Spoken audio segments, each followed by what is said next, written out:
Magandang buhay! Today's recipe, isang napakasarap na sabaw ang ating lulutuin na sigurado akong magugustuhan nyo dahil napakadali lang at napakasimpleng lutuin. Magluluto tayo ng pork meatballs and tofu soup.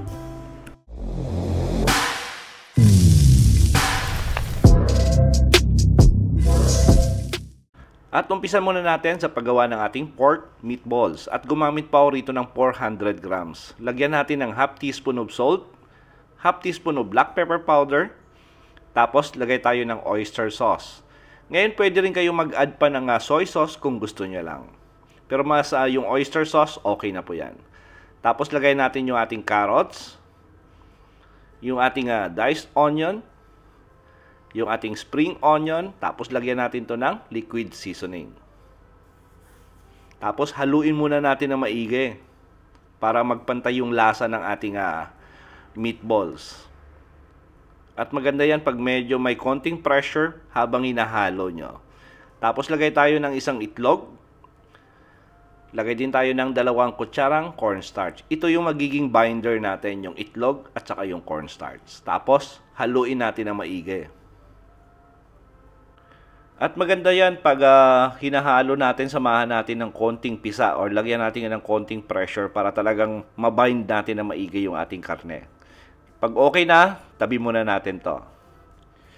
Tapos maglagay lang ng konting mantika sa ating kawali na paglulutuan. Tapos gisa muna natin yung ating bawang. Sangkutsa lang natin yung ating bawang, siguro mga few seconds, mga 10 to 15 seconds. Tapos pwede na natin isunod yung ating sibuyas. Tapos igisa natin yung ating sibuyas at saka bawang hanggang na lumabas na yung aroma nito or naaamoy nyo na yung bango ng ating sibuyas. That will take around a minute siguro. Sangkutsan nyo lang, moderate flame para hindi naman masunog kasi pag nasunog yung bawang medyo kakaiba yung lasa, yung kalalabasan ng ating sabaw.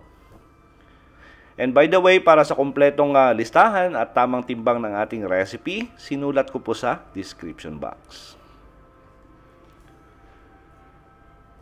Ngayon pag okay na yung ating sibuyas at saka yung ating bawang, pwede na natin lagyan to ng tubig. Yung tubig natin yan ay yung pangsabaw natin. At gagamit lang ako rito ng 1.5 litro. Ngayon depende po yan sa inyo kung medyo marami yung kakain, damihan nyo na lang ng sabaw. Tapos lagyan na natin to ng panimpla, lagyan natin ng black pepper, asin, tapos lagyan natin ng broth cube, tapos liquid seasoning. Tapos takpan natin, bring to boil lang natin yung ating sabaw. Tapos, handa na natin yung ating pork meatballs. So, pag kumulo yung ating sabaw, doon pa lang natin ihuhulog isa-isa.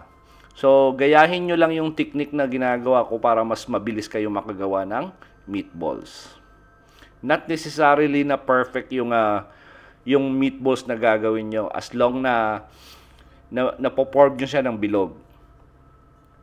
So, lagay na natin ng dahan-dahan, pa isa-isa. Ngayon, pwede nyo naman yan i-form yung inyong meatballs in advance kung gusto nyo. Tapos, lagay nyo sa rep para medyo tumigas ng konti. Pag nalagay na natin lahat ng ating pork meatballs, sunod na rin natin yung ating tokwa or tofu. Hiniwa ko lang din yan sa cubes.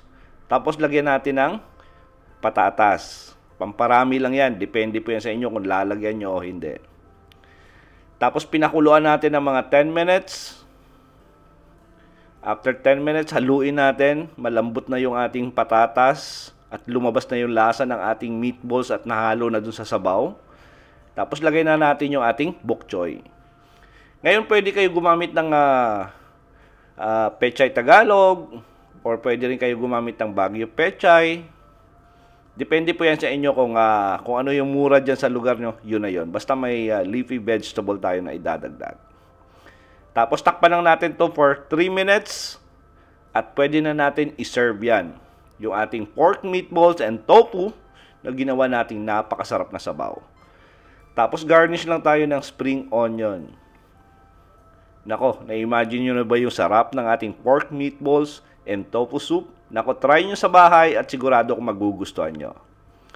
Sa lahat po na nagkagusto ng ating recipe for today, please like and share this video. Tapos kung bago po kayo sa ating kusina, please don't forget to subscribe at pindutin yung notification bell para updated kayo sa mga susunod pa nating masasarap na recipe.